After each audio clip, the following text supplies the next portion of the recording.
welcome all of you viewers joining us from out there and those online. We're coming to you live from Sheraton Kampala Hotel, and this afternoon we're discussing SMEs and COVID-19, the crisis.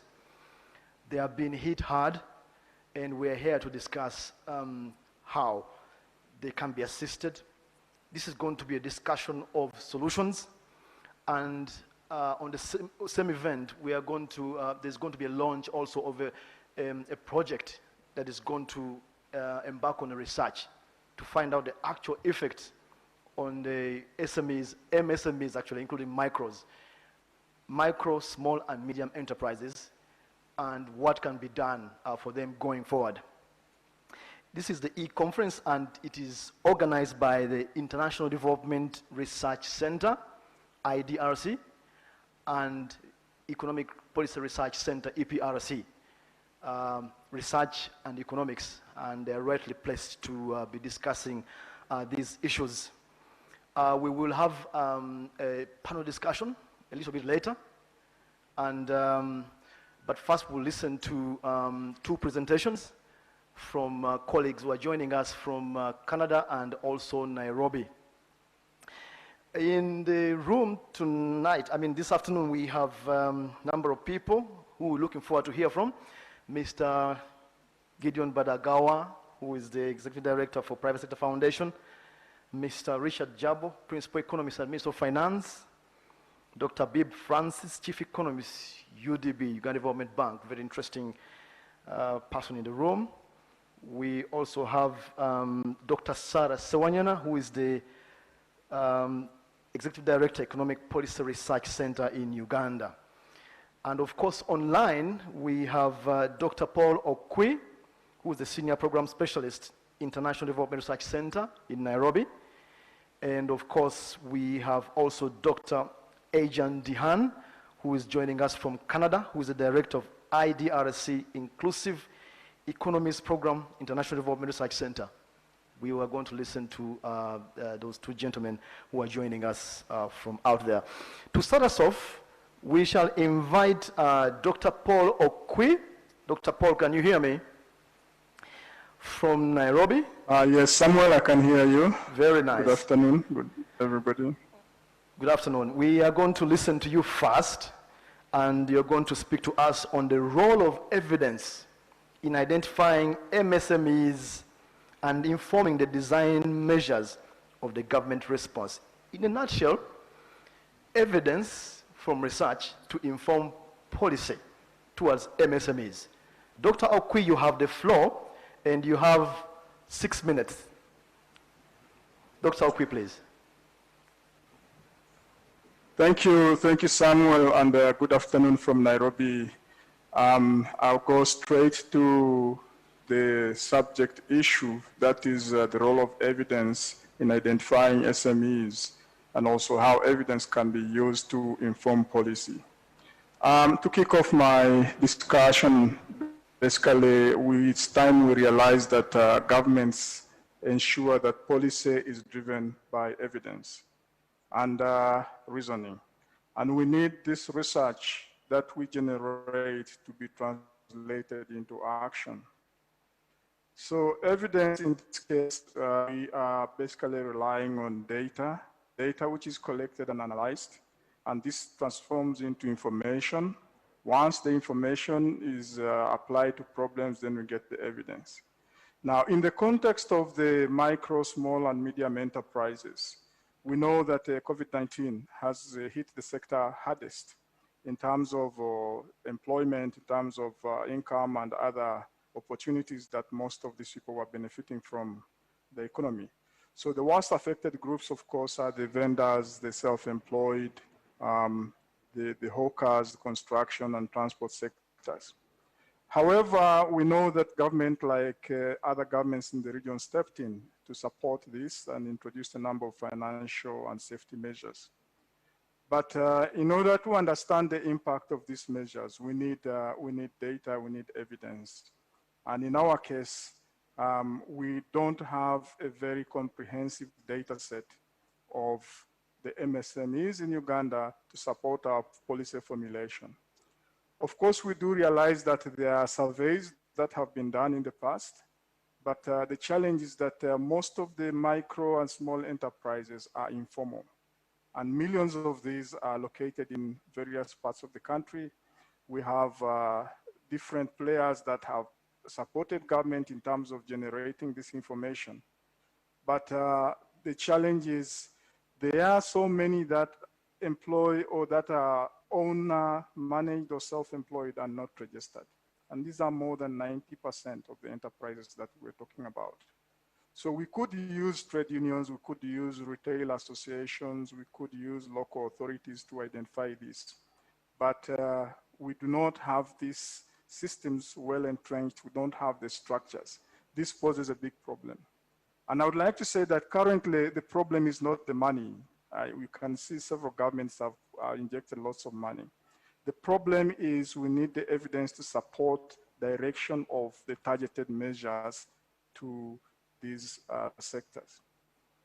Now, COVID has presented a very interesting scenario, a very interesting window of opportunity for evidence to influence policy making, because several governments realize that they have been responding based on anecdotal evidence or observation. But to reach out to these groups, they need to be evidence, they need to be data. And yet we do realize that there is a complex relation between evidence and application to policy. So if government has to reach out to these groups, first of all, it has to figure out how it will ensure that the relief gets to the target. And yet we don't see an end in sight of the virus. We are only hoping that systems that are currently existing will be helpful in terms of identifying the MSMEs and then driving home the relief measures. This is really a very big challenge in our case. In East Africa, in Uganda especially, we are likely to see the bigger enterprises, medium enterprises benefiting more than the small enterprises. So the initiative that I see taken up by IDRC should be one of those that will be helping us to identify these MSMEs. First of all, we need the evidence to define the issues. What are the issues that these MSMEs are facing? We need the evidence to shape their agendas. We need the evidence to identify the options that government has presented and how to deliver them. And then we need to monitor and analyze the impact and outcomes. Now, all this cannot be done if the evidence that we have is not reliable, if it is not robust, if it is politically not neutral, if the evidence is not rigorous or substantive, if it is not timely. In this case, COVID needs a timely response. If it is not actionable. So the evidence must also be easy to understand. And we also need to look at what is the relationship of the evidence that we're generating in terms of development policy, development planning and processes. Are the communities involved? Often we see evidence from, policies designing top-down approach, and the implementers are the communities. But in this case, we need to get the communities involved. Are the structures functioning in terms of ensuring that there is uptake of this evidence? So this situation that we're facing in Uganda currently, the economic lockdown, is putting us into a very challenging environment. And I would like to note that having evidence or having evidence-based policy in place does not guarantee that the interventions will be implemented. And we all know this in our countries, that most of the policies have technically been designed based on evidence. The biggest challenge is the need to put in place deliberate measures to translate these policy actions into, the policy into actions. And again, just to crown it, I would like to say that without the evidence, it's going to be very difficult, very, very difficult for us to assess the impact of government support to this sector during the pandemic and beyond. So it's a high time that we reflected on the need for evidence, and for the COVID challenge, this is going to be an example for other interventions that countries like Uganda and other developing countries are faced with, that we need to unearth this information, use this information to design the interventions, and then understand the implications in terms of the context before we can actually implement them. And finally, we need to do an impact assessment. We do not need to intervene alone. We need to do an impact assessment, and this is what will guide the future interventions. Thank you, Samuel. Thank you, Dr. Paul Okwi, and for keeping time. You set us on a good pace. We are determined to keep time this evening and yet deliver the message. Thank you very much. We now want to, maybe before we go to Dr. Arjan Dihan in Canada, some facts.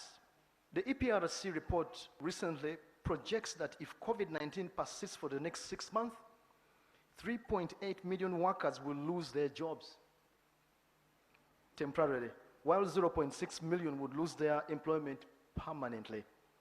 And I think the 6 months have gone down the road, so perhaps it's already happening.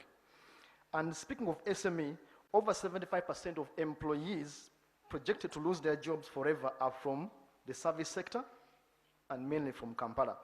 Still on SMEs, according to a report by Uganda Investment Authority, more than 2.5 million people are employed in MSMEs, which comprise approximately 90% of the entire private sector. So we're justified to be having this discussion this afternoon. Let's move on now to Dr. Arjan Dihan, Director of IDRC on Inclusive Economies Program, and is based in Canada. He's going to speak to us about social and economic recovery and response from COVID-19 initiatives by IDRC. Dr. Ian, are you there? I'm there, Sam. Thanks. Can you hear me okay? You have 7 minutes, Doctor. Please, you have our attention. I promise I will be shorter than that, Sam, because I'm very keen to listen to the discussion. Indeed, the facts that you've already mentioned about the impact of the current situations are striking. Thanks also to Paul for introducing that debate. I want first of all to thank EPRC. I want to thank Sarah Swanyanana for organizing this, for the research that is being started. It is fabulous. It's great to share this panel with so many of distinguished speakers, scholars, policymakers, international organizations. Of course, I can't see you all, but the panel that's put together. Thank you so much for joining, and of course, particularly also the Honourable Minister of Trade, Industry, and Cooperatives. I don't know if Honourable Amelia Kiambade is already in the room, but thank you for the interest in this. On behalf of Canada's International Development Research Centre, I just want to thank you for this collaboration. IDRC in response, many of you know IDRC well, in response to the outbreak of the global pandemic, and unfortunately we see that the spread of the infections in your country remains relatively low, and that's great news. But at the same time, as your research already shows, the EPRC research already shows, the measures that were necessary to address this health crisis is having enormous impact on all economic activities, and of course, and we've seen that in Canada as much as anywhere else. Of course, we immediately need to think about, and Paul highlighted this, that different groups are impacted differently. Sitting here in Canada, being well connected to everybody here, the impact on me is obviously very different from owners of small enterprises that are limited by all sorts of things. So because of this concern about the economic impact that we expect will continue to impact economies around the world, and because of the concern that particularly vulnerable groups are differently impacted and need different types of policy, again, as Paul already highlighted. immediately after the outbreak of the pandemic becoming global, IDRC mobilized its resources and reached out to our partners that we've worked with, like EPRC, and discussed the possibilities of support to provide the evidence that's needed in this crisis. And we were delighted to see how EPRC, that was already at the working on providing the evidence, looking to inform policy, that we formed that collaboration. This support is a global support. We're currently working with about 40 organizations, or more than some 50 organizations in 40 countries around the world.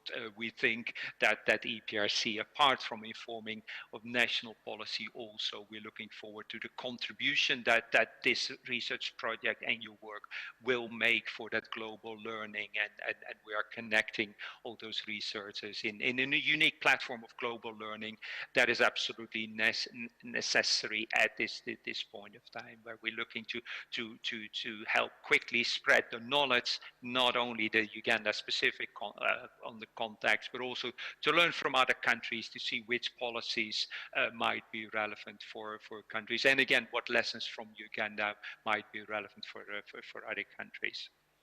That was the broader initiatives. Like I said, we were delighted to be able to start this collaboration with EPRC. And as I said before, the thematic of this, the impact that the measures and the pandemic more broadly is having on small and medium enterprises that indeed employs so many people in your country is absolutely critical, and equally we hope and we know that this research will able to track the impact and be able to help change, improve, measure the impact of the various policies that are being in place. So with that, Sam, back to you. Thank you so much for hosting this. It's great to be able to join you for the opening, and on behalf of IDRC, I wish the project all success.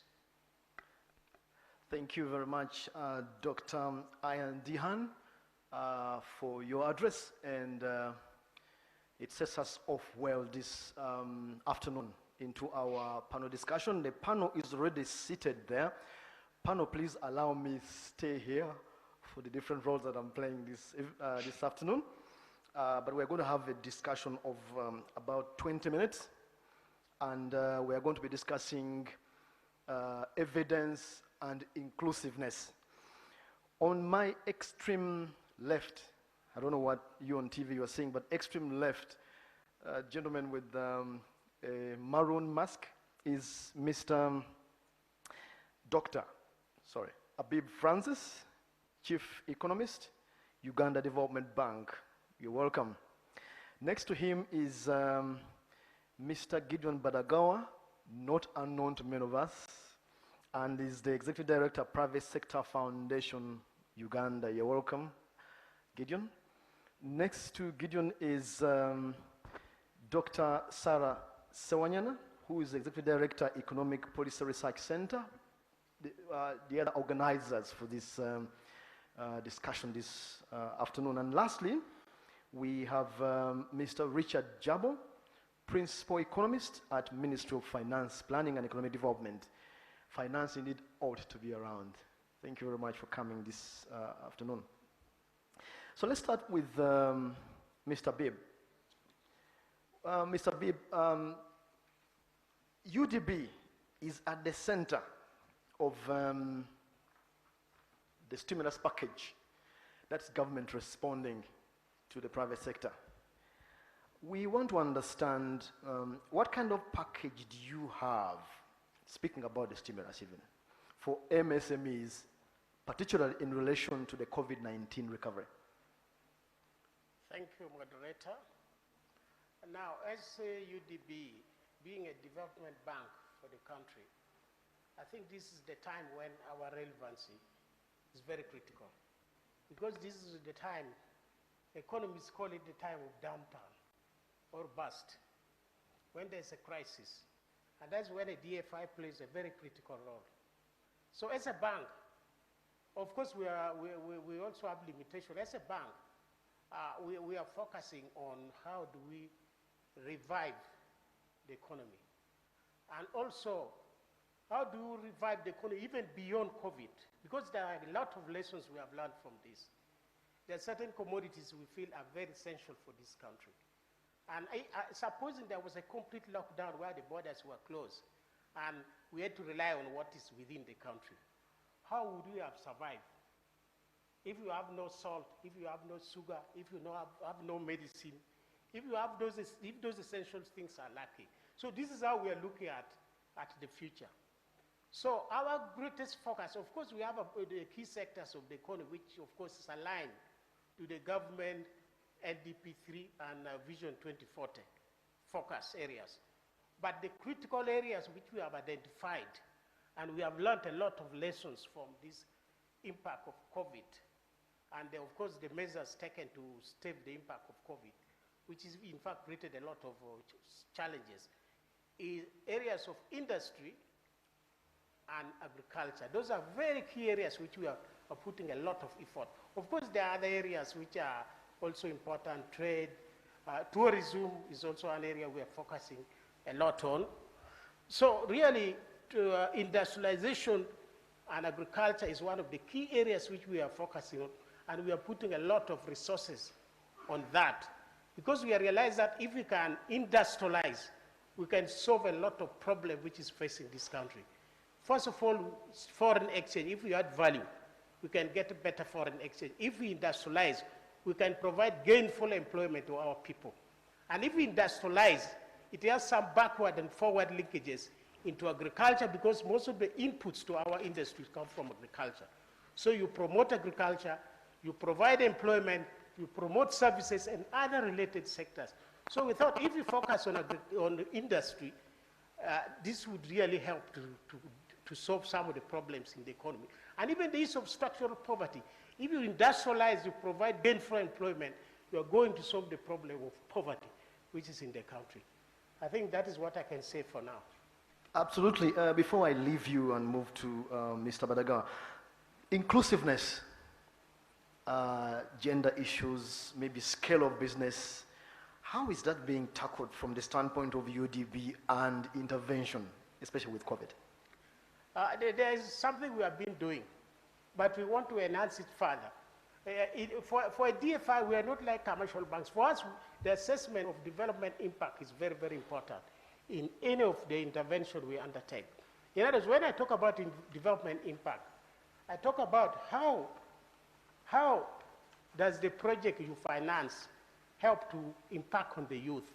How does it help to impact on women and other vulnerable groups? How does it provide employment? How does it help the country to earn foreign exchange? How does it impact on the GDP of the country? How does it impact on the distribution of wealth in the country? These are key things which we are at the top of our assessment for any project we select for financing. That's why you see now, with the COVID now, we have even gone further and said, let's design special products for women. And that is one of the strategic initiatives we are on now. Let's design specific products for youth, because youth forms the biggest percentage of the population. You leave them out, you have not distributed wealth. So that is what we are focusing on now. It's on top of our strategic focus. If Dr. Sawanyana was to, offer you, Dr. Sawanyana was to offer you research, evidence, what would you require from her so that you do your job better, especially speaking of the stimulus? I would look for, one thing I would look for as a DFI is, what are the development potential in the country, different areas of the country? Then two, what is the overall poverty profile for the country, different areas? What are the level of, the details of the poverty? Once you give me those two data, the potential in that area and the poverty level in that area, my intervention will focus on first areas of high poverty and what are the opportunities there which I need to exploit for development, which will impact on those people. Of course, there are other data, but those are the first two things I would require. Well spoken, and it looks like you need to engage more. Dr. Sawanyana there has given you a cue. Let's move to Mr. Gideon Badagawa, Private Sector Foundation of Uganda. What have you done as PSFU to help MSMEs to remain resilient towards recovery, speaking of COVID-19? Thank you very much, Samuel, and my appreciation to the organizers, IDRC and EPRC, for this meeting, just one in a series of them since COVID came in. But you see, Samuel, when you talk about growth, and the private sector leads growth, when you talk about growth, you are talking about many aspects of growth, ranging from output to employment and many other factors. And the evidence is very clear. Research has been taken, and we have the evidence. And I'm happy about the very first presenter, really emphasizing the aspect of evidence. Let's listen to research, let's listen to evidence, let's listen to reason, and not sentiments. As I said, this is only one in a series of these such meetings. And I think we in the private sector are saying one thing. Can policy makers, people who are in policy formulation, wake up to the challenge that COVID is bringing to us now? That is going to be very important, so that it's not rhetoric. When you talk about MSMEs, and someone, I think the very first speaker, mentioned the informal sector, 90%, 80 to 90% of these SMEs are in the informal setting. They don't know what to do. We don't know who they employ. We don't know what they are producing, where they are selling, where the markets are, and so on and so forth. And the challenge for MSMEs, indeed, if one could just put it in a nutshell, it's about liquidity, it's about skills, it's about finding markets. Finding markets means you must have the capacity to respond to the expectations of that market in terms of volumes, standards, etc., etc. Now, these are the challenges that we wake up to today in the time of COVID. The challenge that we have is that many businesses are beginning to shut down. And I think you alluded to that. 3.8 million jobs are on the line, 1.6 of them directly. This speaks to a policymaker. What is it that we must do to make sure that we save these enterprises? So we are talking about the survival of enterprises, and we are talking about resuscitation of the enterprises. We are talking about growth of these enterprises. We can't talk about growth until they are able to come afloat. Now, coming afloat means that we have that requisite stimulus package. Now, the requisite stimulus package, and that's, I'm very excited about my neighbor on the left here, the Uganda Development Bank. We were very excited through the budget. 1 trillion, yes, it's small money, but it's big, especially if it's focused on MSMEs. So the question that is continued to linger is whether this money is going to be focused on the micro, small, and medium enterprises, and not necessarily on the large enterprises. And what does it take for us to focus these resources on those little enterprises? What is the criteria? How prepared must they be? We are talking about an informal sector. Some of them are not registered. You cannot keep dishing money, and banks know that, to individuals that are not registered, don't have a business plan, don't have a viable proposal, and so on and so on. How do we prepare them? So business development support is critically important, especially for the young ones that are starting, that just started and then COVID came through and are near collapse. What is it that we must do? So training, capacity engagement, skills, and so on and so forth. Gideon, I want to interrupt you before I forget this question. Again, Dr. Sawanya is sitting on your right. This is researchers meeting business people. What kind of research would you want as PSFU from her EPRC? I think I would zero down on 3 things. What does the private sector want? The private sector wants markets. That is the first thing. Tell me where the market is, and I will work towards that market. If it's in agriculture, construction, whatever it is, housing, tell me where the market is. And that's why import substitution, BUBU, is very important. When we talk about buy Uganda, build Uganda, government is pointing to a market, is presenting themselves and saying, we are going to buy textile, we are going to buy footwear, we are going to buy your food, and so on and so forth. Now, the next question is, how do we prepare for this market that has been identified? So then we begin to work with the Bureau of Standards. Because there are other competitors that are coming into Uganda. Uganda is not, we cannot look away from everyone else. China is here, South Africa is here, Europe is here. The question is, how do we prepare ourselves to engage in the same market that these guys are coming to? The challenge we have today is that Chinese are coming to Uganda today and beating us out of the market in Kisoro. Out of the market, you know, in Kampala here, go to any supermarket here and see what we say. So the question is, how do we prepare these SMEs to come afar and get into a market and be able to compete with everyone else? I gather you very well, and so on and so forth. And the takeaway from Dr. Sawanyana there, how? So the how is building capacity, because you see, when you look at an MSME, there are internal challenges to the company or enterprise or association or whatever it is, and there are external challenges. Internal, pointing to things to do with, are you able to access credit? Are you prepared well enough? That is not external. That is internal to the firm. Build your capacity to write a bankable project. How do you skill your workers? The customer care you have. All these things are not external. They are internal to the firm, but they can bring down a firm. Before then time runs out on us, Gideon, I need to move to Minister of Finance because we need to hear from them, the guys who hold the money. Sorry for interrupting you there. Okay. Yeah, due to time. Mr. Richard Jabo from Minister of Finance, economist. To what extent is the current stimulus informed by evidence? You can tell us, what did you base on to say, okay, UDB and so on?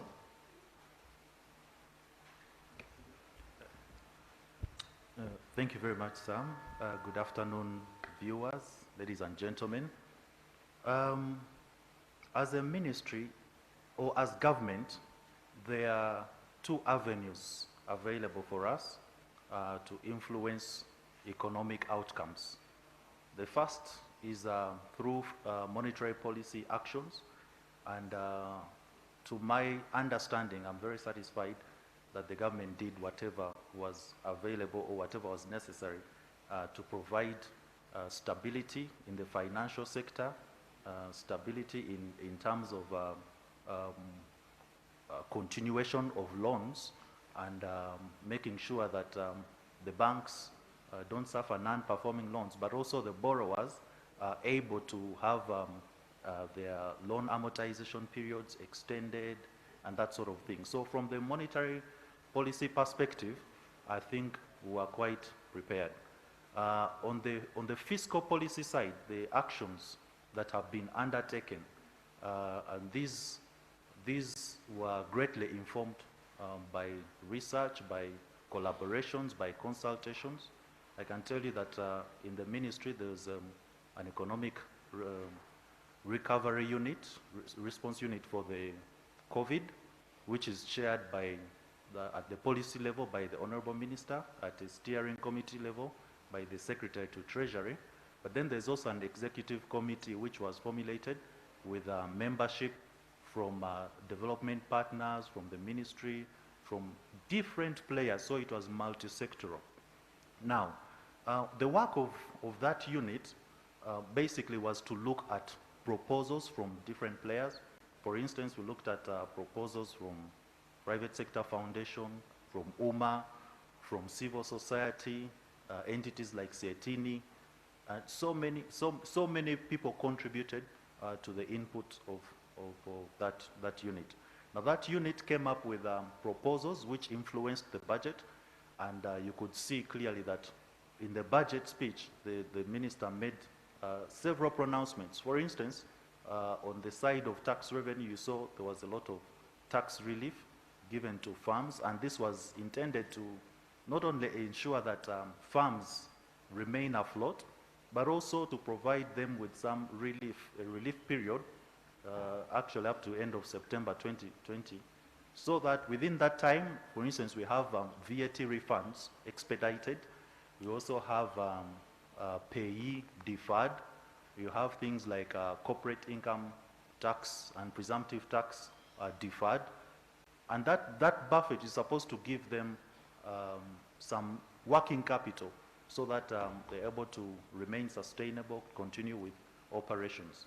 And then you see on the expenditure side, like you see government capitalized UDB, 1 trillion shillings is a good start, but I think we are looking into ways into increasing that loan portfolio, in that amount of money in future. So there are so many interventions which you saw in the pronouncements, the budget speech. So as far as I'm concerned, the research, yes, was quite extensive, but that does not mean that it was exhaustive. We still have to look into improving the interventions which have been pronounced, and that will inform the strategy for because now we're beginning to implement NDP3. That will inform the strategy for the coming financial years, especially this financial year 2021-2022, because you also know we're not just facing current shocks, but there are also other issues.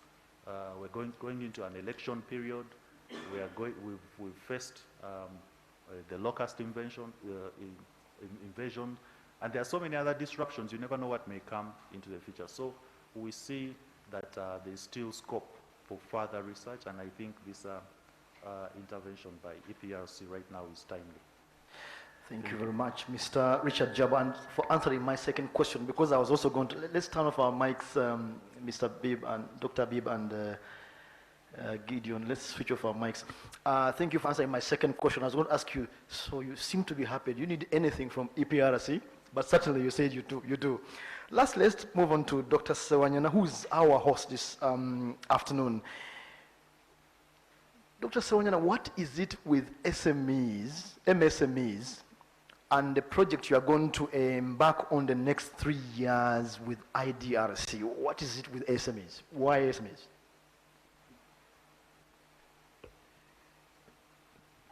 Thank you so much, Samuel, and thank you so much, viewers.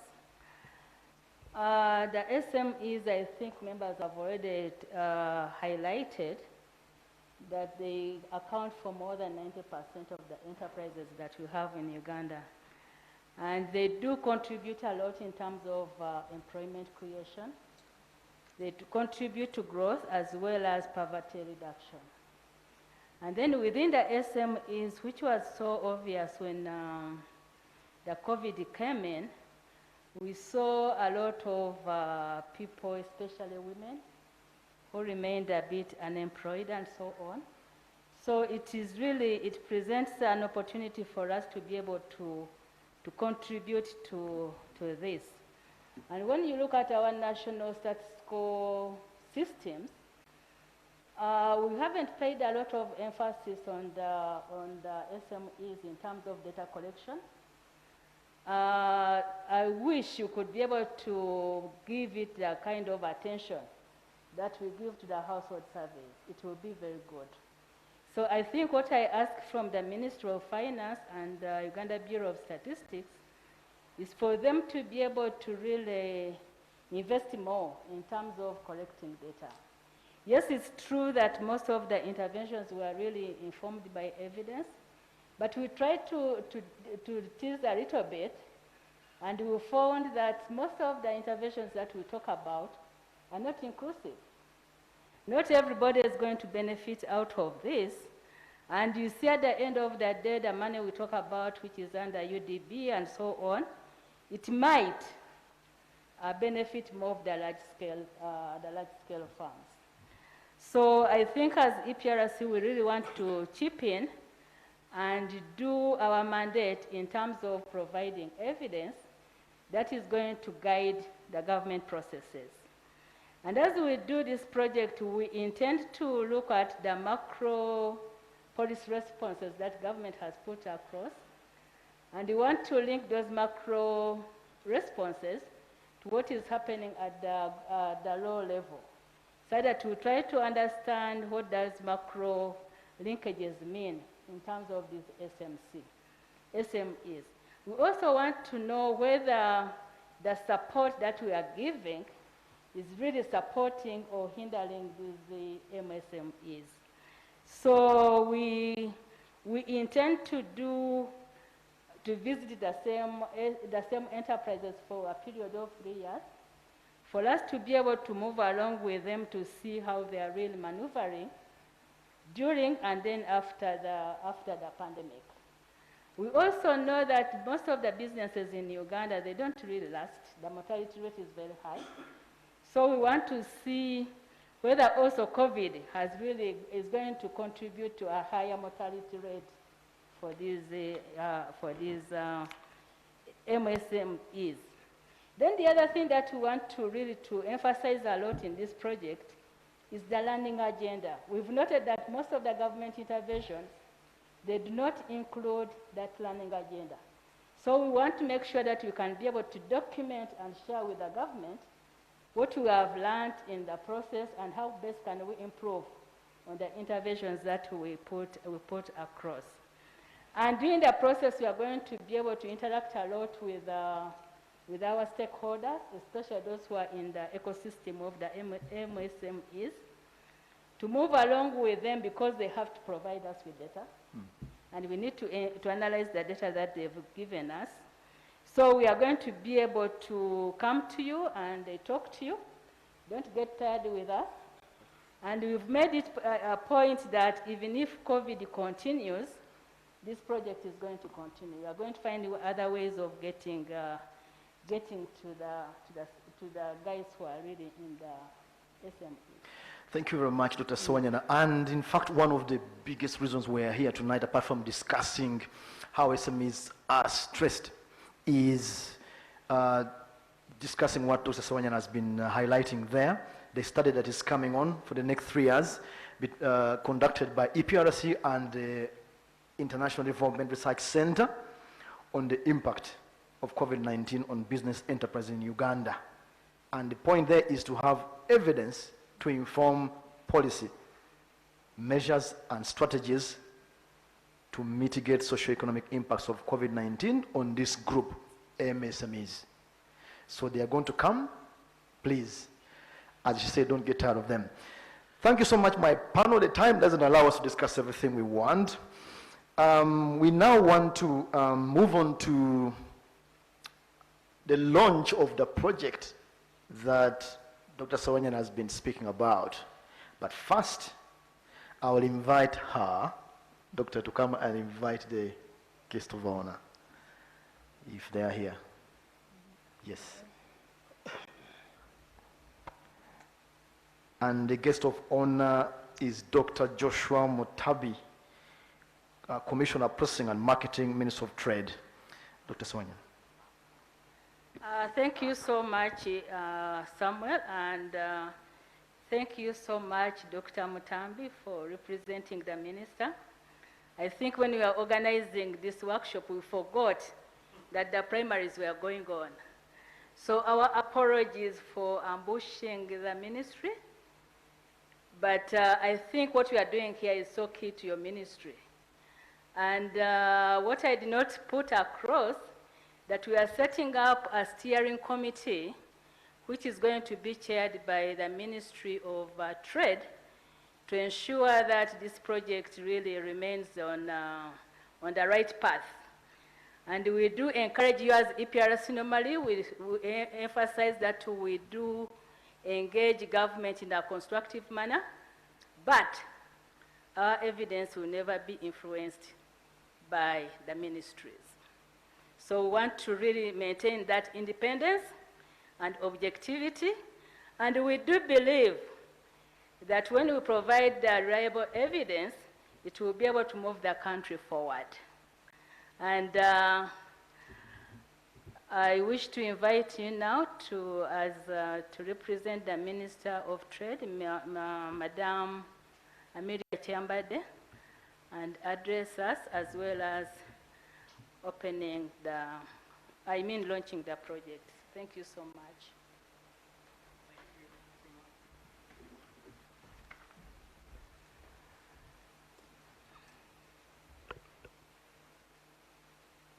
Thank you very much.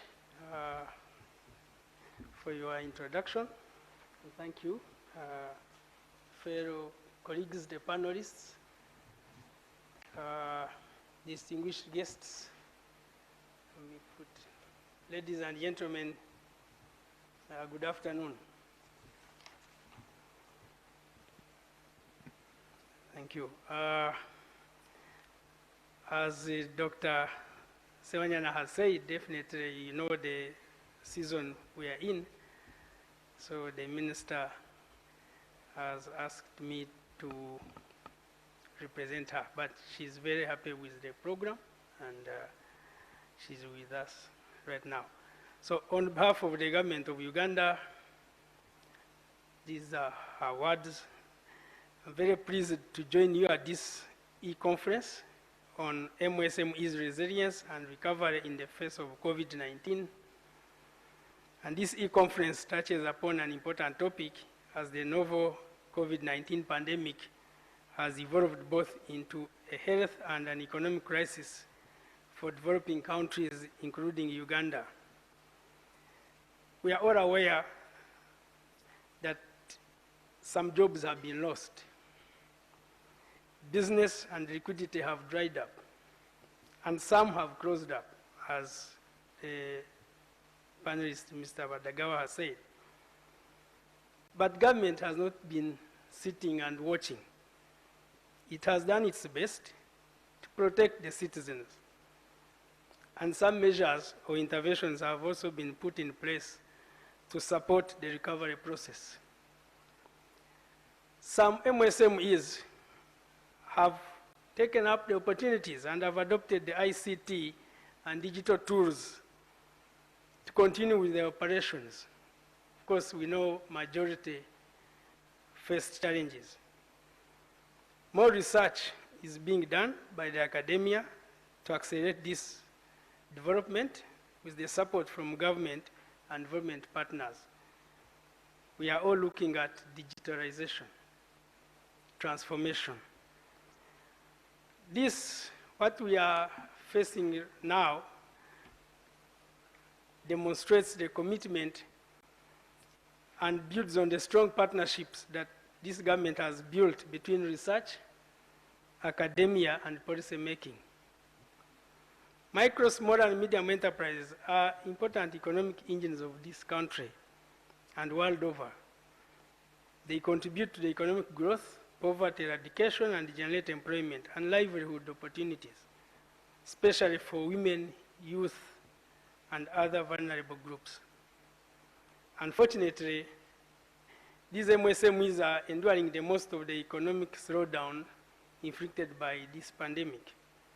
Therefore, there is no better time to harness evidence to guide decision-making to salvage the many distressed businesses.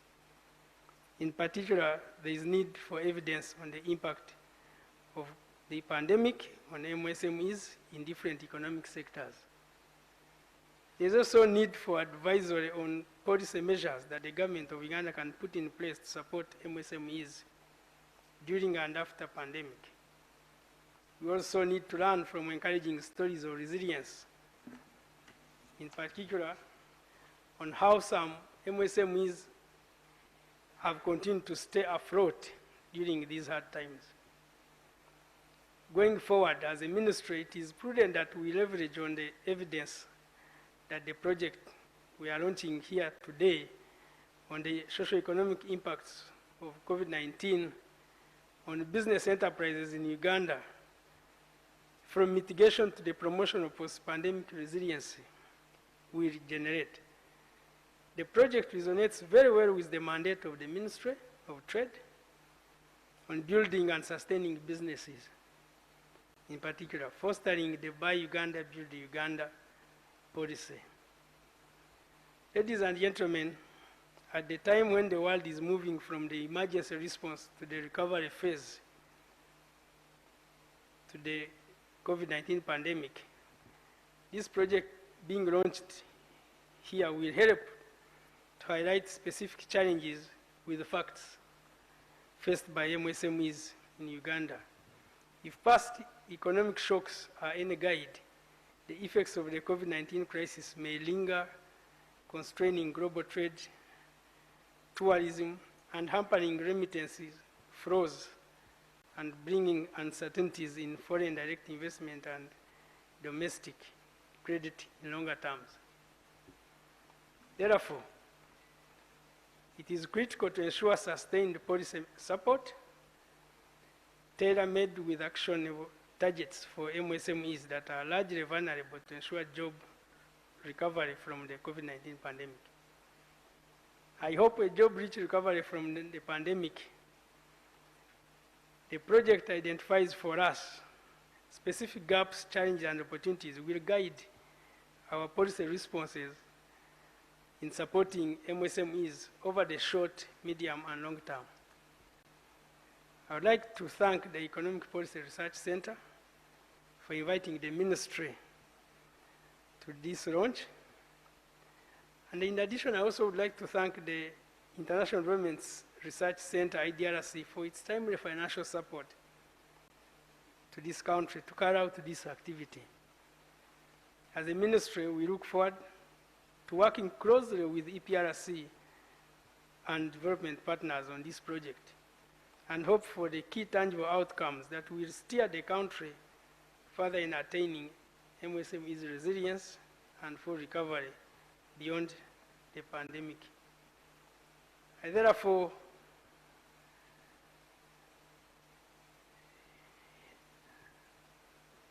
wish to officially launch this project.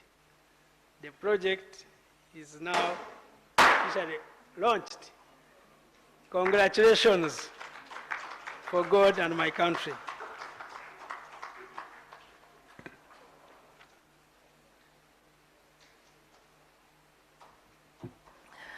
Thank you very much. Mr. Joshua Mutabi, Commissioner Processing and Marketing, Minister of Trade and Cooperatives and Industry. So there, henceforth, the program or the project of the 3-year research to make sure that policymakers from now on will have information on which they will base their decisions has started, so to speak. Thank you. Thank you all for joining us on this e-conference. All of you have been here, but especially all of you who have been out there joining us. I hope you had some useful things from this conference, but most importantly, government is going to have information on which to base decisions to intervene for MSMEs. For NTV Uganda, I am signing out now. Back to the studio.